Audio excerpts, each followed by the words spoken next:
ฟ้ามีคำสั่งจะบอกให้นางหูไว้ฟ้าสั่งอย่ามีหลายใจสั่งให้สร้างไว้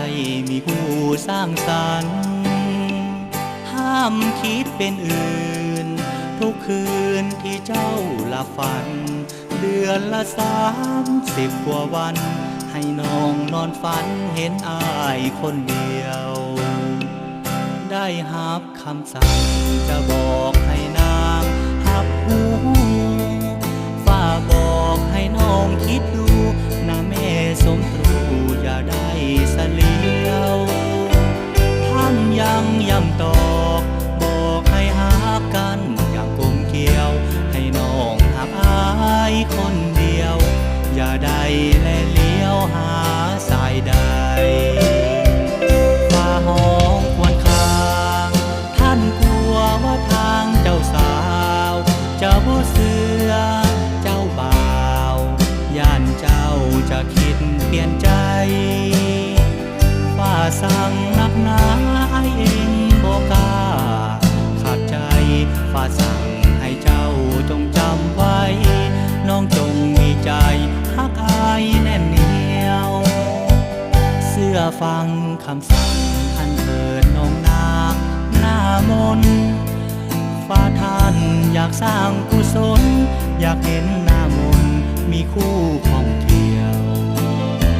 ท่านจึงเลือกอายซึ่งเป็นสายที่มีหักเดียวเสื้อเถิดน้องนางอย่าแลเลี้ยวหักอายคนเดียวเหมือนดังฟ้าสั่ง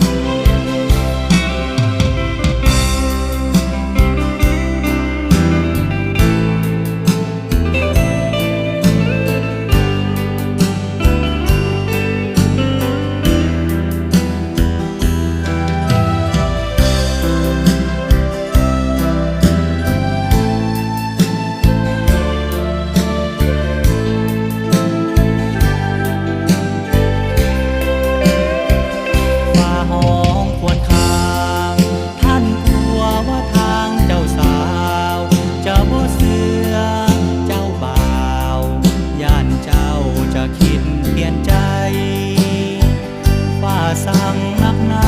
ให้เองบ่กล้าขาดใจ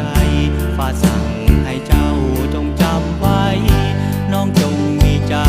ฮักอายแน่นเหนียว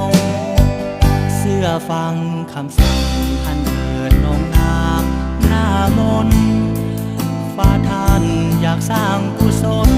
อยากเห็นหน้ามนมีคู่ของเที่ยวท่านจึงเลือกอายซึ่งเป็นสายที่มีหักเดียวเสื้อเถิดน้องนางอย่าแลเลี